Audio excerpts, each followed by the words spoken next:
Hello, this is Walter Latham, and welcome to the Walt Weekly Podcast. I am here with Tina Parham, our co-host, and I am here with a new co-host for you guys, especially y'all got the women.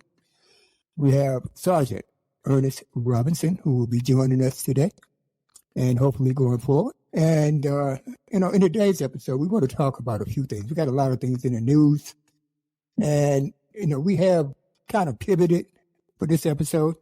First, to introduce Sergeant Robinson, and secondly, to talk about things like the debate that occurred and the poor performance that our President Joe Biden showed. And we're also going to talk a little bit about the Supreme Court decisions that a couple of them came out and some are due on Monday. So we do want to talk about that and its impact on the Black community. I mean, I think Trump made a lot of that last night when he talked about the migrants are taking over the Black people's jobs, and he's going to stop them at the border and all this kind of stuff. So we're going to talk briefly about that. Okay?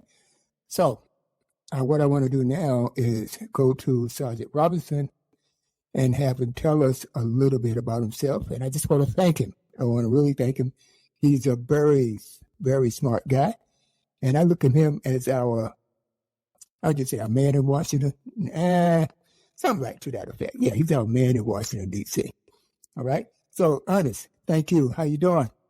I'm blessed by the best. Glad to be here. Walt Weekly, thank you for having me. My name is Walt Ernest Robinson. I am a United States Marine veteran. I came in 24 years ago. Graduate of HBCU, Virginia Union University. Currently serving here right now in the District of Columbia as a veteran outreach specialist. I don't know if the people can see. I'm here at Nationals Park right now, here in the District of Columbia. So where all the good, bad, and ugly happen when it comes down to politics. I'm right here in the thick of it, and glad to be a contributor to your show, Walter. So thank you so much. Oh, you're welcome, man. I mean, hey, I should be thanking you, man, because we want to level up. I mean, I saw something that says up level. That's what I'm going to use now. Instead of level up, I'm going to do up level. The Walt Weekly wants to up level. And that means we're going to try to expand in the video.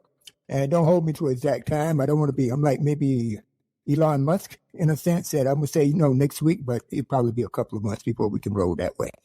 All right. So let's get into what we were. I mean, did anybody see the debate last night? I saw, I think, all but the last 15 minutes this morning. You saw enough then. Yeah. You saw enough.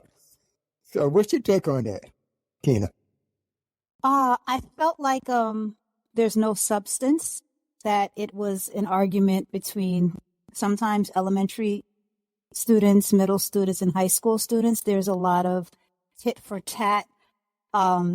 You said this, I said that. But for me, the kind of person that I am, I'm very action oriented. I want to know, what are you going to do? And even at times when they said certain things like, well, we're going to do this. Well, show me the details. Show me the details of, just a very high level. I know you only have 2 minutes of how it's going to happen, not just blanket statements. But that's just the kind of person that I am.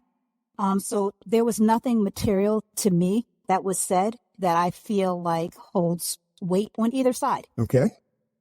And what's your take, Ernest? Yeah. I mean, I don't think disappointment kind of covers it. Despair, disgusting.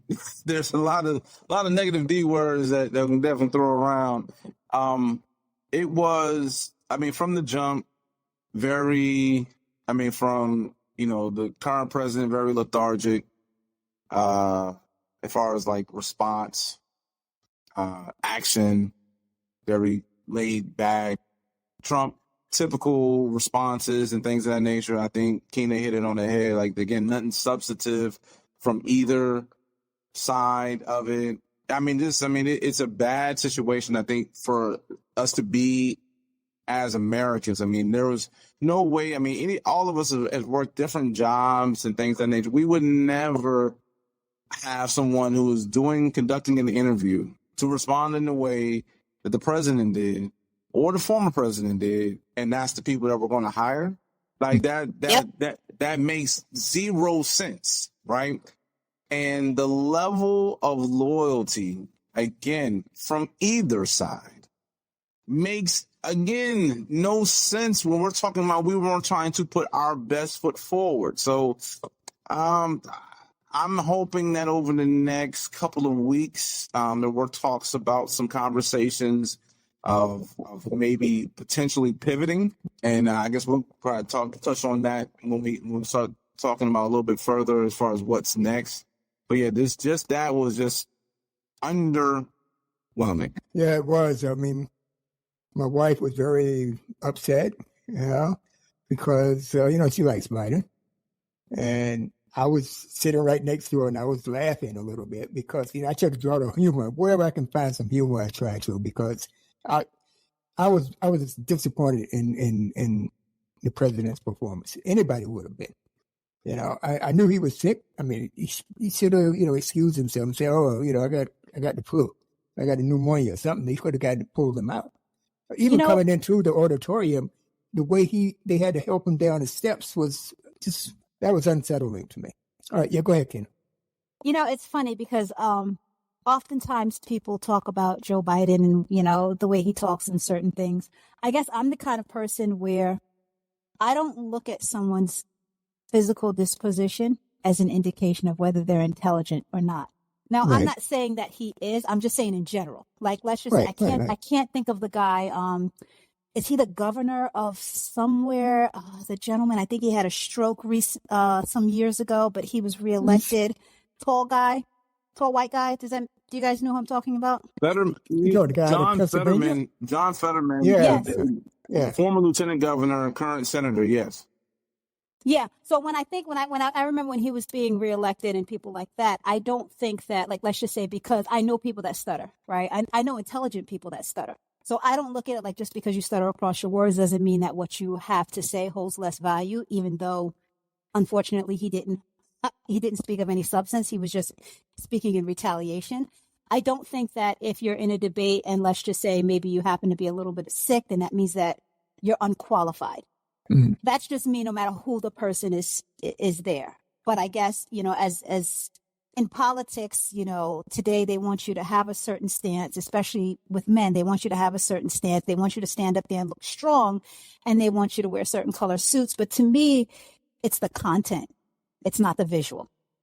That's just how I think you in the unique category where you say, you take the substance over the appearance of the candidate. Yeah, I can care what you look like, but if what you're telling me is actionable and it makes sense, you can be standing in a fisherman's hat, and I'll take what you're saying versus the guy that's standing there in a suit looking very polished. If it's if I don't agree with him.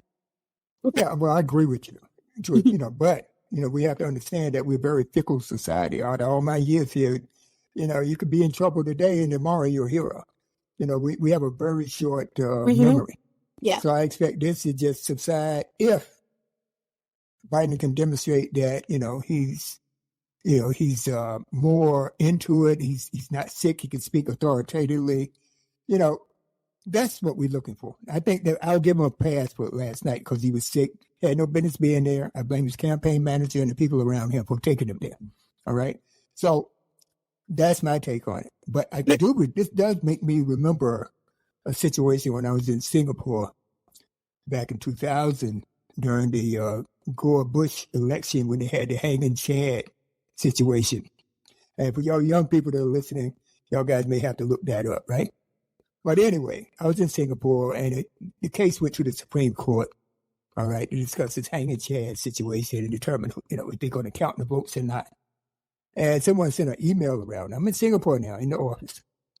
And someone sent an email to the effect that the Queen of England is now in charge of the United States until such time as y'all get a president. And I see the same situation. I mean, really, the Queen of England is in charge. All right. That's our titular head.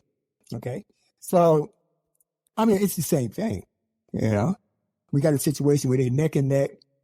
I personally think my takeaway from that debate was we in bad shape. I woke up 3:00 this morning. You know how you wake up in the middle of the night, you go to the bathroom, you come back and go to sleep? I couldn't go back to sleep. I've been up since 3 a.m. because I love my country. I love my people. I love my country. Okay? And I think we're in bad shape. We're in bad shape right now. You know what, Walter? Yeah. And this is an opinion from an individual, right? From an individual perspective. And I know I'm very interested in what Ernest has to say as well, especially since he served the country. So that's more Absolutely. of a holistic view. Right. Over time, I've learned, because I used to think that the decisions that the presidents make have a direct impact on my day-to-day life. And when I really start looking at the things that they're arguing about, I'm sitting here going, but what is that? How is that putting food on my table? How is that, making sure that we have affordable health care? How is that making sure that, people can thrive, live and thrive in a comfortable, safe environment over just struggling? What are the incentives that's being established so that people can be removed from welfare programs and not just, be taxpayer funded, taxpayer payroll their entire life, so that they can feel a level of success in their life and feel like they have opportunities that other people have? Like, I feel like there are conversations about that during the debates or as they're running. But then once people get into power, you're kind of like, hey, what happened? What happened to making sure that people are okay? And then maybe it's just that I don't fully see the picture, or I'm misunderstanding, or I'm not as educated politically, because I'm not very educated, with politics. But I don't expect the president to be able to solve for everything. I really do look at him like he's just a figurehead, and the country is run by the other parts of government. But more importantly, depending on where you live, like, we live in New York. What's the local government doing? What kind of decisions are they making? How are they handling our taxes and what have you? So while I do understand the importance of the president election from a federal perspective, I don't have a lot of faith in him. No matter who's in, I just haven't been proven. It just hasn't been proven to me that there's a lot of value in that position. Okay. Ernest? So the value, I think, of any government stems, in my opinion, from the people, because the people are who make up the government. So our lack of understanding of how to hold those that we send to Washington or any various state capital or your mayor or whomever, that's inherently, it's our responsibility to being able to do that. We've deferred our autonomy as the governed to the elected. The president does have a considerable amount of authority when it comes down specifically to the Marine Corps, where we can go to exercises and stuff like that. But still has to your point, has to get Congress approval in order to actually enter into war. There are some things as far as our relations with those other countries that affects our imports as well as our exports to those particular countries, which does have an effect on our day-to-day abilities to being able to whatever purchases that we may make, our cars that we drive, our phones that we are on, the technologies that we have. So a lot of phones, Samsung or some Androids working, they're made in Korea. So we need to have good relationships with Korea. A lot of our clothes, plates, this, that, and the third are made in China. So we do have to have good relationships with China. And our trades, our ability to being able to cross the seas and everything else. And so, in a sense, on a high level, without any compromising any national security operations and secrets and things of that nature, that's the high level of where our president does work. He or she would work to being able to make those things that we don't notice that affect our day-to-day actually improve our day-to-day. If that makes sense. So you're saying it's the global relationships? Yes. Yeah, the part. Yeah, Go ahead. No, go ahead, Walter. No, I was going to say, I was going to go pivot over to something else, but no, I want to stay on this for a little bit. Go ahead, Ernest or Tina. So I understand what he's saying 100%, especially when you talk about like macroeconomics. But then we start looking at, let's just say, microeconomics and how the country works as, internally. One of the concerns that I have, let's just say, being in corporate America, right? We understand how unemployment works. We understand how GDP works. We understand what happens when there's high unemployment, right? There's less production from the United States perspective. There's less taxes being paid into the government. Essentially credit ratings of the country can be reduced, and how companies want to work, how other countries want to work with you. Yet today, one of the things I noticed is that 20-something years ago when I started my career, you would hear people getting fired but not really laid off too much. Now I want to say maybe about 8 years ago, you hear people getting laid off at the end of the year. Companies are furloughing contractors because they want to make their numbers match for their profit and loss statements and the shareholders. Now, Today, companies are laying off people on a random Tuesday, the following Thursday, and the last Friday of the month. Where is the accountability that companies have, especially while they're giving these huge tax breaks? And I understand that tax breaks are supposed to be used so that the companies can continue to use their money for additional employment. They can use money for additional research and innovation so that we can compete against other countries. But when you lay off tens of thousands of people, there's a downstream effect. You're putting them back in the unemployment line. You're taking taxes from the government again. And so when I look at the president, I'm going, how are you allowing companies to have such huge tax breaks, but also when it comes to being able to perform for their shareholders, they're allowed to, where's the concern for the families? Because at the end of the day, it does trickle back negatively to our balance sheet. Yeah. Well, this is a capitalistic society, and I didn't mean to cut you off, Ernest, but to your point, Kina, this is capitalism, pure and simple, right? Yeah, and that's why I'm saying that, because it is capitalism. So when you cut off your resources, right? When companies are allowed to lay off 2,000 people and 10,000 people, then you're reducing productivity. And then those people may eventually start relying on welfare systems. So now you're taking money from the government. Okay. It becomes a little cyclical there. All right. You're right. But to Walter's point, right, it's okay. I'm going to make the money. Your thing was like, where's the accountability? They do. Some of them pay penalties, but the penalties are pennies to the dollars, thousands and hundreds of thousands of dollars that they make. To your point about there's certain things like when certain companies have these $10 million contracts or, projects and within a particular city, when they win those contracts, they have to hire X number of people from that particular city and so many minorities and so many this and so many of that. But again, in a capitalistic society, there's pass-throughs, and then the penalty for not meeting that particular threshold may be like $50,000 or $100,000.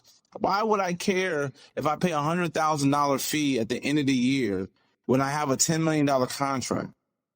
Yep. Right? Of course, they're doing business. Yeah, I've worked for companies that were purposely out of compliance because to remain out of compliance, they were able to make more in revenue than it was to pay the fee.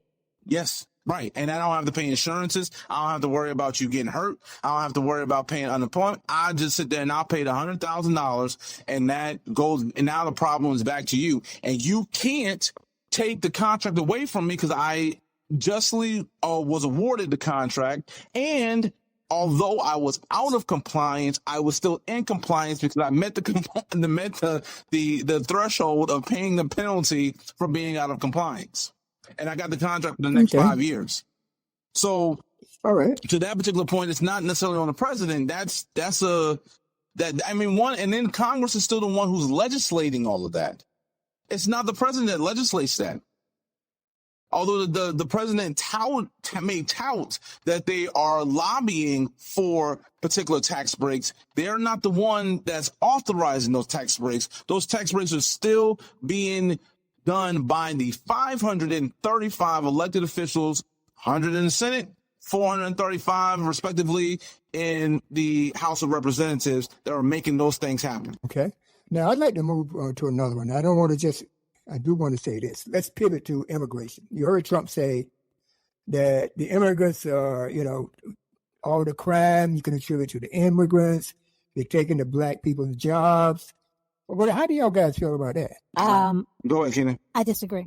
And here's why I disagree. That's kind of like some years ago when they said, even though I think it's the same group of immigrants, but they were saying that, just per se, the Mexicans are taking the jobs. The Mexicans are not taking the jobs. Any job that is willing to pay an immigrant, let's just say, less than a livable wage, that's the decision of the company to pay less. Just as Ernest was saying, you don't have to pay all the additional insurances and yada, yada, yada. It goes full circle. So it's a company's choice. The immigrants are here, right? For whatever the reason is, whether people like it or not, they need money to be able to survive. So if they're going to take less, then they're going to take less. Now, from a racial perspective, right, the jobs that they're accepting, and I know I'll probably get some flack for this, there are opportunities today to go to college. There are opportunities today to investigate and find out what skill sets give you the best opportunity to make a livable wage where you can thrive and kind of remove yourself from what I call the struggle movement. Right. For too long, I want to say black people, and I understand why over the generations, where to be able to break even was successful, because back in the day, our parents or grandparents really couldn't break even. So if you could break even and have that annual trip to Jamaica, you were doing good. I think now we've got to look at it where you have to do more than break even. You have to be not just surviving. You've got to live and you've got to thrive. You have to have money for today, money for tomorrow, money for the future, and also be able to enjoy life at the same time. So those, if we look at it, I think it depends on your perspective on what you're trying to strive for. If you're striving for living where you're just breaking even or just under broke, then you could say, oh yeah, the jobs are being given to the immigrants. Well, you have an opportunity to get in there too, but that's not where you should be. If you are a natural born citizen of, and you're black, get out there and get a marketable skill set. And I'm not saying it has to be college driven or trade driven, but there are so many opportunities today to get out there and make the money because so many people of color actually have. I'm a little bit tired of when people say, hey, this black person is successful, that they are an exception to the rule. Athletes and entertainers were always looked at as exception to the rules because they have skill sets that are, it's selective. But Right. There are a lot of opportunities today for people to get out there and do the work. So are you agreeing with Trump, or are you not? Which one? I don't think that the immigrants are taking the jobs of black people, because we have opportunities that exist today for us to be able to seize. Okay. Ernest, what do you think about that? First of all, there's no immigrant that's taking the job that somebody wants.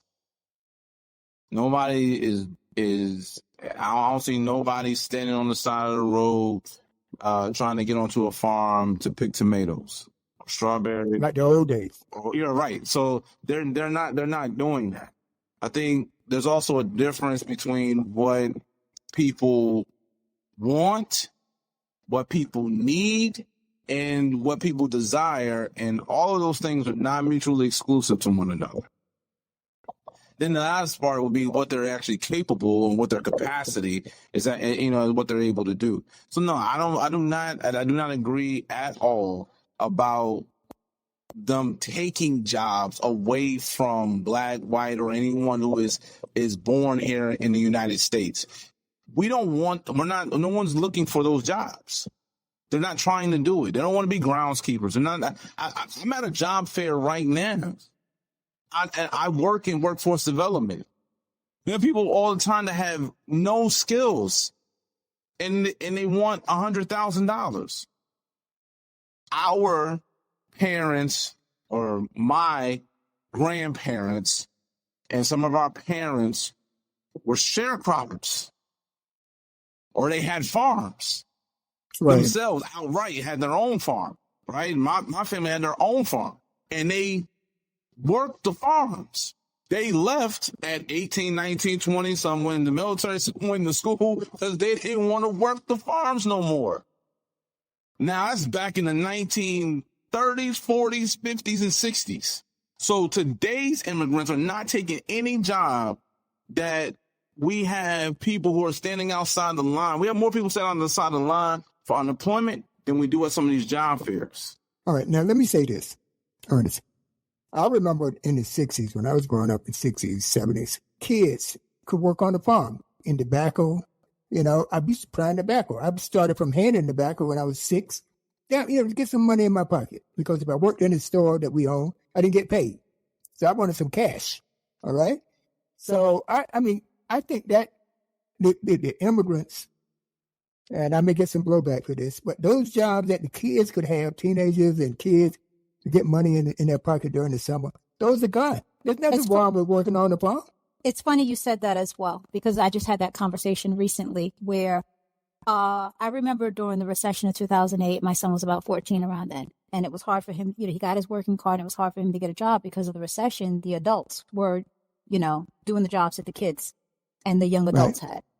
When you have a lot of people today talking about, because I'm in a lot of conversations with people complaining that, yes, inflation is high, things are expensive, but at the same time, there are a lot of people that are thriving. And I think sometimes it's beneficial to look within and say, if there are other people that are thriving, what can I be doing differently so that I can join that club? Have I educated myself? And I'm not only saying college, there's so many different ways that you can educate yourself, down to what I call the University of YouTube. Have I educated myself to make sure that I have a marketable skill set? Am I disciplined? Do I have the commitment that's needed to drive and make change in my life because I want to stay out of the struggle movement? But yet we have a lot of grown adults with kids working minimum wage jobs, complaining about society. There's got to be a point where we stop weaponizing empathy towards poverty in certain circumstances and put the responsibility on the person to say, you could be doing better. Why aren't you? Or what are the resources that you need so that you can get out of those jobs that the kids are doing and into something where you can thrive and give and be able to live for your family? Yeah, but So when we get to that part, there's several factors that kind of plays into that, right? You have systemically with social services, right? You have welfare and everything else, where generationally individuals would have taken advantage of that. So some of them, although that there are options that are out there, some of those options are not necessarily presented to everybody. And then by the time you look up, you're now 35, you're now 40 with no skills or low skills because you adopted a mindset or whatever it to me that was not conducive for the life that you needed to live. There was a sense of working hard, I think, that is not necessarily universally shared. People want to make the most amount of money for the least amount of work. And no idea how many people I come across that all they want is remote jobs. They want to make $150,000 and they want to work 3 days a week from home.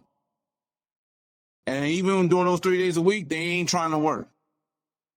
There's a shift in and they're talking about anyone from the age of 14 all the way up to their 60s.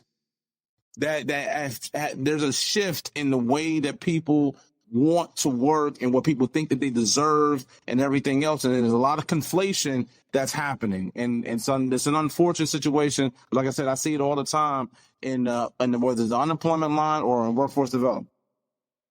Okay. Now, let me just interject this real quick.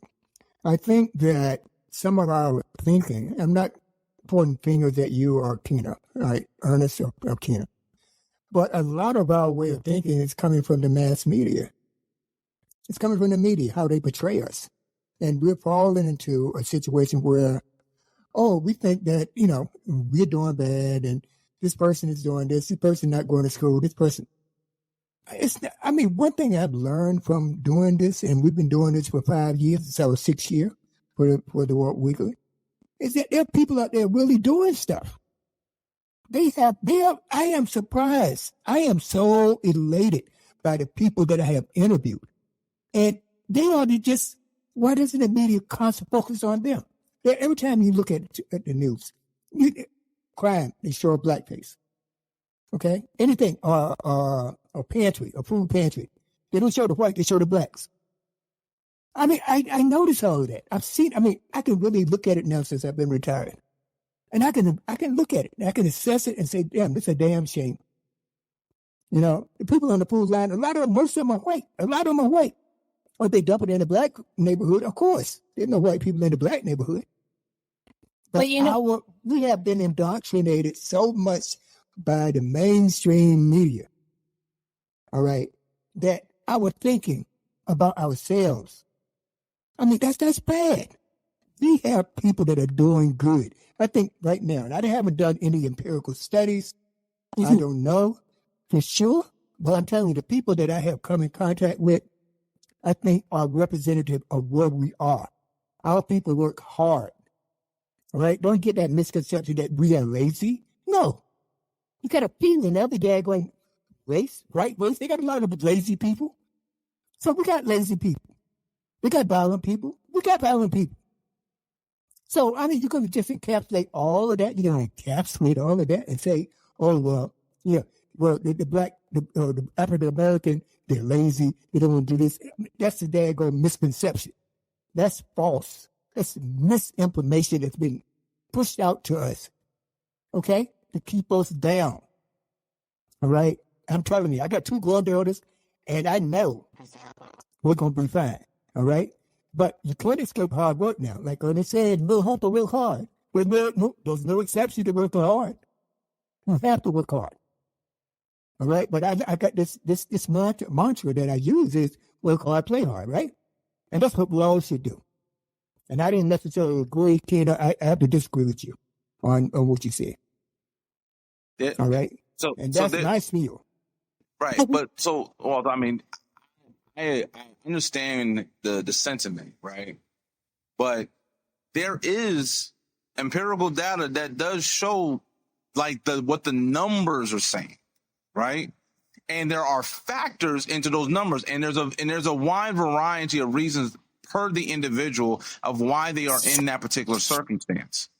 But to your point of having 2 granddaughters that are doing wonderful, there's 6 or 8 that are in that particular age range or maybe a little bit older that are getting pregnant, that are out doing, having other adverse juvenile behaviors that are causing them to, miss school or do this or do that. So, I mean, there's a lot of great people that are out there. And to your point, yes, on no matter the ethnicity and everything else. But what I was in there saying is that there are some factors that generationally have affected the way people are responding today.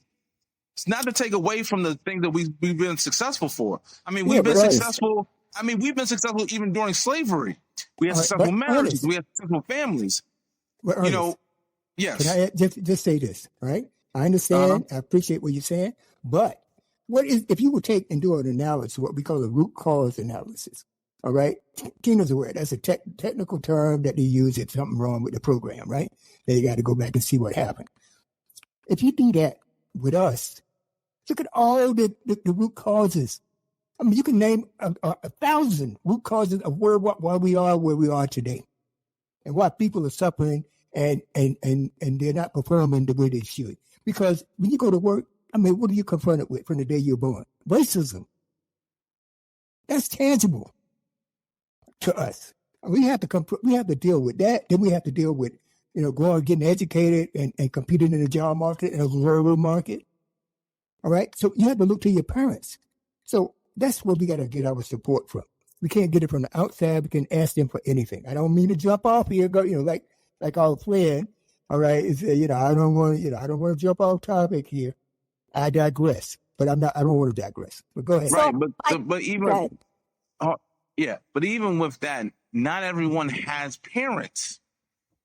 And that also, too, plays into that historical systemic systems that have caused that to actually happen. I talked to a gentleman who sat there and talked about the fact that his mother was on crack, his father was in jail when he was growing up. he became of age and found himself incarcerated as well. He's successful now, and he's been able to take that situation, turn it around, be able to share his story, open mentorship and everything else. What I'm sitting there saying is that it does exist, and we can't ignore that. Like, it does happen, and even today, we're still suffering from some of those things that have happened. Keenan, my bad, I didn't mean to cut you off. No. It's all good. It's all good. I think that so we all know that there are many things that can be opposing and true at the same time, right?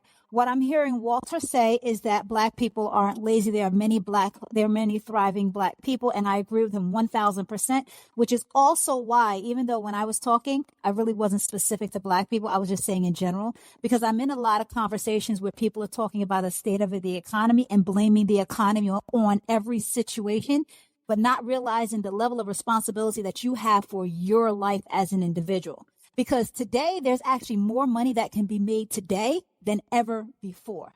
Now, while, yes, Absolutely. rent is expensive, and not only just like the fact that, like, I tell my 23-year-old sometimes, I'm like, gosh, you guys can open an app called Uber Eats or something and do like a trip for $20 and make it to the club. Like back in the 90s, you needed $20 to get in the club. You had to find that $20. You could tell your friends, hold up, I'm going to do Uber Eats for like 3 hours, and we got, we're not getting bottles, but we're getting in, and you're not on anybody else's timetable.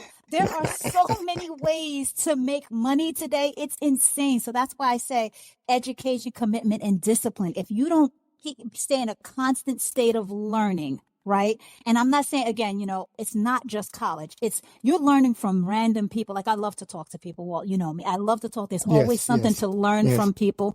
Back in the day, I'm not going to lie, when I used to live in Georgia, a friend of mine who was from Queens, we used to talk down there, and we were in our early 20s, and we used to talk about expanding your white people network. Right. Because a lot of times they had information. This is before Google got big. Right. They had access to information, or they had an uncle or somebody that was doing something, that knew something, even if they weren't doing it, that you could learn from. But today we have Google. Like, there's no excuse. So now what I heard you saying, Ernest, is that in your experience, and just in this area, because I know you do agree that Black people aren't lazy, is that what you're seeing is a lot of people are unwilling and a lot of people are lazy. And that, I think, has a lot to do with COVID, which with COVID hit a lot of people in different areas, especially, let's just say, if you're in your 40s and you experienced the recession of 2008 and 2009, and people lost their jobs through no fault of their own. Yeah, I did. In corporate America, right? Now you have, fast forward to COVID, people across all industries, no matter what, got hit, lost their job, could not work, got fines if they kept the store open through no fault of their own, but were still told you're still going to have to pay your bills. We're shutting down America, but you're still going to have to pay your bills. And by the way, family members are dying. So there was something happened.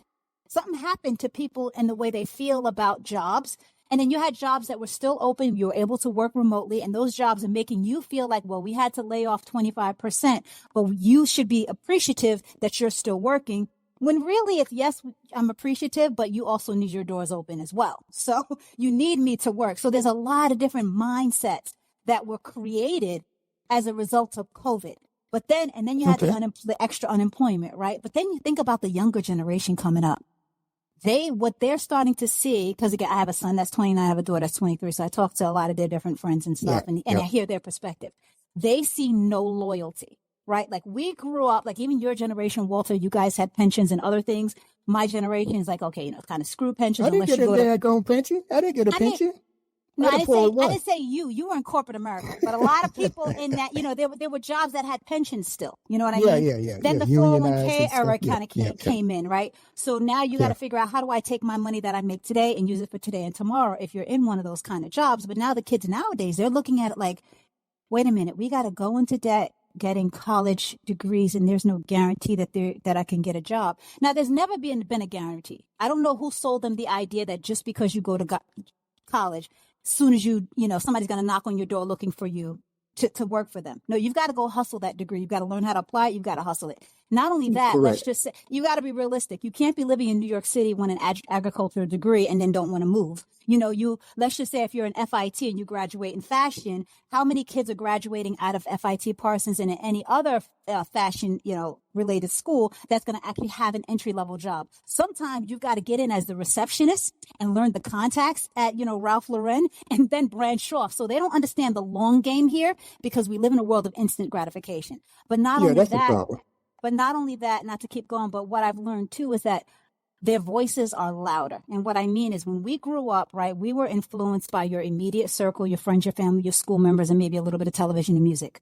We have the internet. So now they have this thing where they're complaining and having a hissy fit over adulting when we couldn't wait to get out of our parents' house, but they're like, adulting is this and adulting is that. So now one person says that, and now you got like 5.5 million people in the same age group around the world agreeing. So they're thinking that what they're saying is correct because their thoughts are being amplified. So now they're like, oh yeah, we feel. And we're like, we feel you guys need to feel that way, but you're in your own home, not here. So do what you need to do. Go get the job. And then it's like, well, we don't want to do this. We don't want to do that. And, and they really think it's true because they think that the majority rules, So as parents, it's our responsibility to keep them grounded. Unfortunately, even in their 20s, you got to keep them grounded and into reality and sit and going, okay, the same way everyone in your DM is not a potential mate is the same way just because people are amplifying your voice does not make it correct. I never got a DM. What is that again? Call direct message. Walter, just leave it alone. You don't even want to be in it. You don't want to be in it.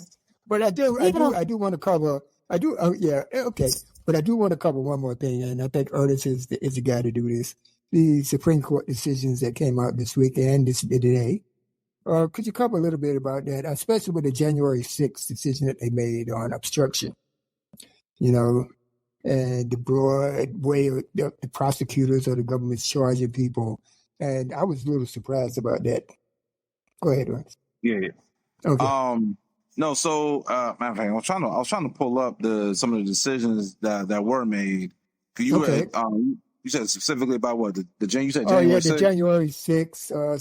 Some of the people that were charged or pending, litigation.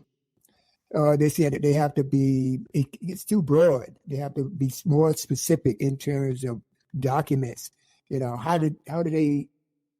That's why it's tough right now because it just came out this morning. That one came out this morning. But let's go to Roe. Let's go to Roe v. Wade. There's an Idaho decision that was made. All of the decisions I think are worthy of talking. So even for the January 6th one, but as far as them overturning Roe and the Supreme Court, I think we're going to have a conversation about like how we're actually doing the elections in these long-term appointments to this particular bench, or maybe even for all federal positions, federal judges moving forward. If it's going to be politicized this particular way. Oh yeah. Because the ramifications I think are too great, as well as I'm not sure if there is mechanisms to keep the balance of that. Like there's supposed to be a checks and balance for all obviously three branches of government, right? The issue here is how do we actually keep the Supreme Court in balance? And not just from an appointment standpoint, but from the standpoint of overruling things that are actually not constitutional, or that's actually not in the best interest, or that's things that should be left to the states that they are overturning for political expediency. Yeah. Whereas some of these particular decisions, i.e. the Roe v. Wade, the January 6th, are for political expediency, and that violates the terms or the reasons why we actually even have the Supreme Court in the first place. Okay, good. Now, there's one decision that's coming out Monday, apparently. That's the one with Donald Trump and the document situation. Yeah, there's a couple of one pending. I understand. There's a couple pending. There's one major one that's coming out with it has to do with Trump and the documents with Jack Smith, that case, whether Trump can be prosecuted or not. Yes, the immunity. So, I think everyone, all your listeners, I'm more than certain are aware of the immunity case, whether or not does a president actually have full immunity from any particular prosecution, right? One, it's a dangerous slope to even propose something like that. It's a right? slippery slope. That's what you said, right? Yeah, a slippery slope to even propose. I mean, the proposal itself is preposterous. I mean, like to even suggest that any one person should not be prosecuted for any reason during a particular protected status is asinine. Police, lawyers, judges, presidents, congressional members all have certain statutes that prevent them from being able to be, in order for them to be held accountable. There are some decisions that they can make. So anyways, digress.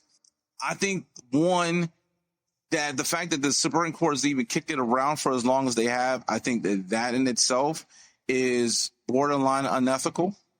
And I think may have criminal intent.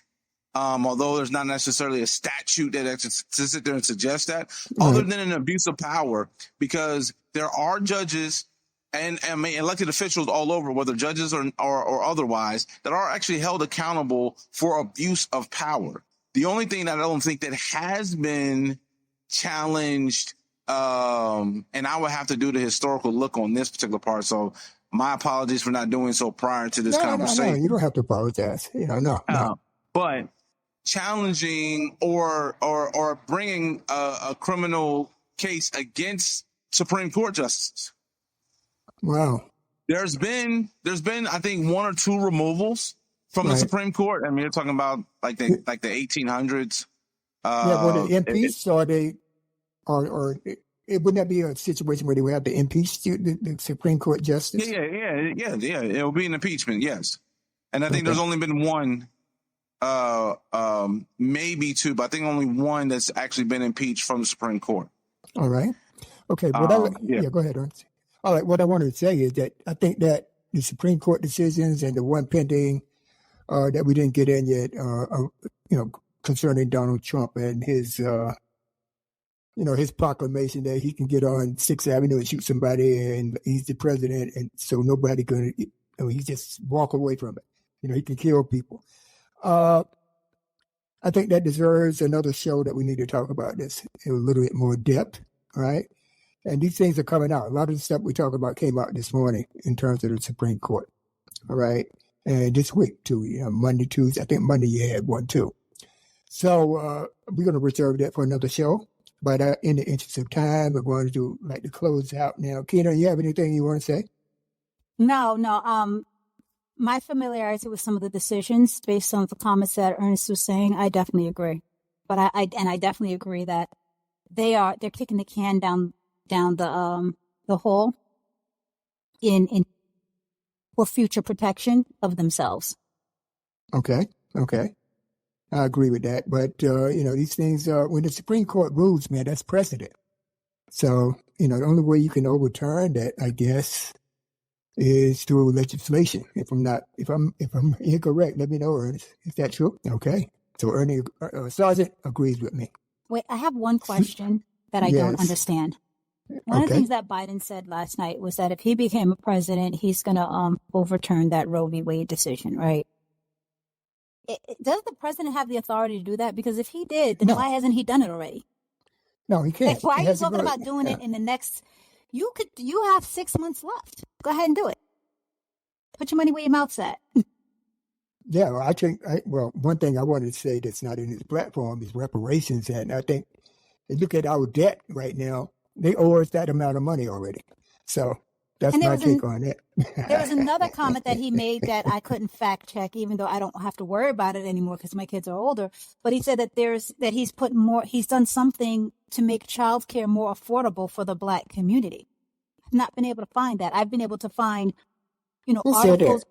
Joe Biden. I've been able to find articles earlier in the year where he's talking about possibly putting something together, but he literally said he did it. There have been some programs this year since I have a child that's 2 and I pay for childcare. there have been some programs that have been out there to kind of offset the cost. It does, but again, none of that necessarily stems from, like, the president of the United States does not pin that. That is working with, so one of the other things that the president does do is they may end up working with some of the governors, right? And have the governors then may push legislation to being able to change some of those things on state levels. And then also then lobbying with the members of Congress to be able to get legislation changed to also being able to enact some of those promises that are being made. Okay. So sometimes I think they're writing they're using a blank check, so to speak, but hey, I'm going to do X, Y, and Z. But their signatures is not necessarily the one that's going to be on it until it actually reaches their desk finally. Like, they can't put on there what it's going to be and what it's going to cost. They have to wait until that actually goes through. So they have to still ask and request from either Congress or from the governors to being able to enact certain things. So it's, but yeah. But my last thing to close out, one, thank you, Walt, for bringing me on. It's a pleasure, pleasing pleasure to meet you, Keena. I will sit there and say to everyone is, although the disappointment is real, I think there's whether people should not take that lightly. However, you're not necessarily voting for just the one person at the top. There are 4,000 positions in a presidential administration. Right. From every cabinet position and then every member of that works from the undersecretaries down to the lead custodian, right? Is who works within that administration. So the continuity that we currently have, which is one of the proverbial questions, is right. Are you better off now than you were then under this particular presidency, right? Under the previous presidency. And then what is being proposed moving forward, is that something that you want to adopt? So although I am beyond not impressed with what happened on the stages last night, I do want everyone to be vigilant and understanding that what we decide come November, or if you do early election, whatever you decide is what's going to set the precedent moving forward, what's going to set our future. And with we're sitting there talking about January 6th, we're sitting there talking about Supreme Court decisions about Roe v. Wade. We're talking about decisions on gun control and every other pressing issue that is happening in this country, then we should also understand that the previous administration is who set the bar when it came to those justices that are currently sitting on the Supreme Court right now and the federal judges that are across this country. And so that is what we wind up risking if you, one, decide not to vote all, right? Two, if you decide to vote in opposition of what it is that's most beneficial to the country. So I would just encourage everyone to make sure you go and vote, and just make sure you go and vote. And if you're not registered, vote anyway, please but make sure you please go and vote. You know what? Absolutely. The concern that I have is, and I know that we're cutting close. I had this conversation this morning with someone, and we were talking about the two opposing sides and lack of a good choice. But I said, at the end of the day, I have to look at as a person of color and a woman. One of the things, while I'm still not pleased with the current presidency, is that I know that he's put in more women of color than any other. And what that means is that there are opportunities for women of color that have not existed before. Now, and another thing that I do know is that, Ernest, you look like you were going to say something. You go. Yeah, go ahead first. Okay. Also, another thing that I know is that from a safety perspective, if I look at a president who has put people in a Supreme Court that makes decisions that are very biased, and that this president has stated that, they don't necessarily disagree with Hitler. They are aligned with Putin. They are aligned with Kim Jong-un.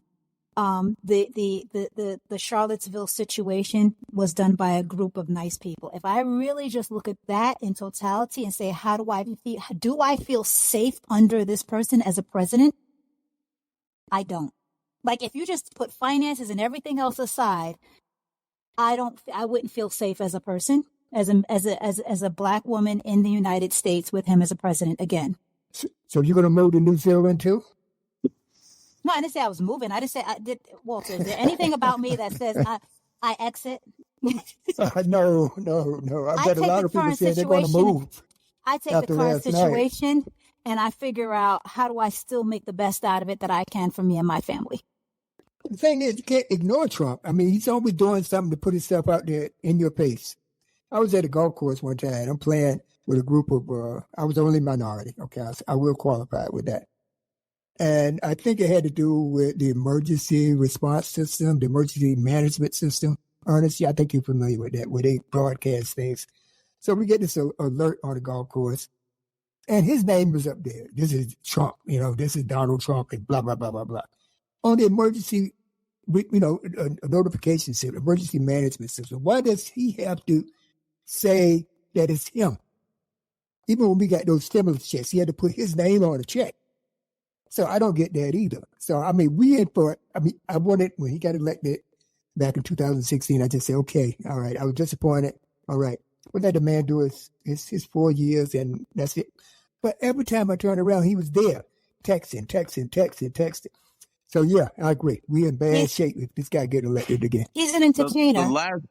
The one thing I think that we should be looking for is, if you don't like something, then, and there's one thing I've challenged people to do, then you should run.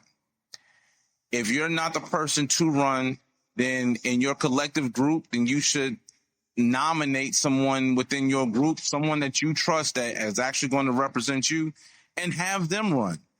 And you support that individual, not just with a check for them to run for office, not just with them voting at the poll, right? What about a position, Ernest?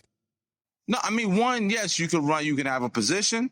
Two, you could learn how to make proposals that actually change the laws that you actually either agree or do not agree with. That's interesting. Okay.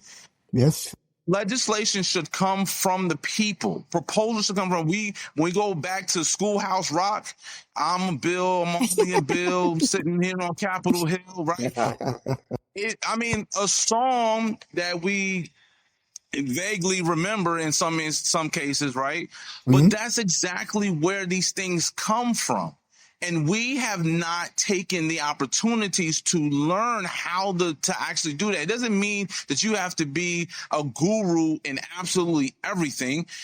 You take one or two issues that you have and you sit there and say, hey, I'll go to your representative. I would like to work with you to make these things changes. This is how this has affected me. This is how this has affected my family. This is how it's affected my community. And I want to be able to see this, and you see it through the end.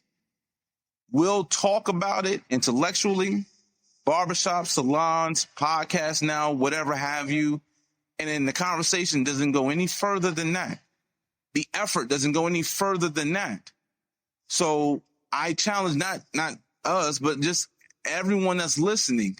If you can run. If you can't run, then find somebody that will run. You support them all the way through. Learn how to make proposals that turns into legislation. And that's how you be the change that you actually want to be able to see. All right. Yeah, I love that he said that, because I remember last year something came out with housing.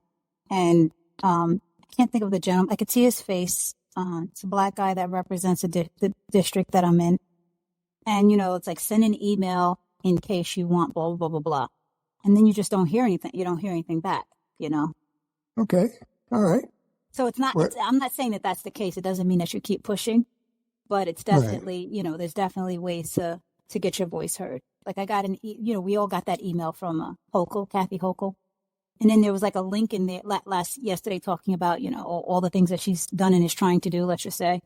And then there's like a link at the bottom where you can propose something or ask a question, but in the middle of it, it's like, just so you know, this will be public information.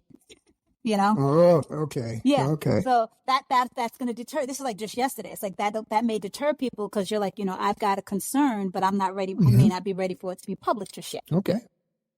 But all righty. Yeah. No, go ahead, Keenan. If you got more to say, go ahead. No, I'm good. You know, You I sure? always have something to say. Yeah. I know you do. That's why you're a star.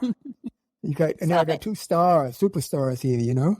To go on, yeah, goats. I got 2 goats over here, I think. Or anyway, I digress, you know.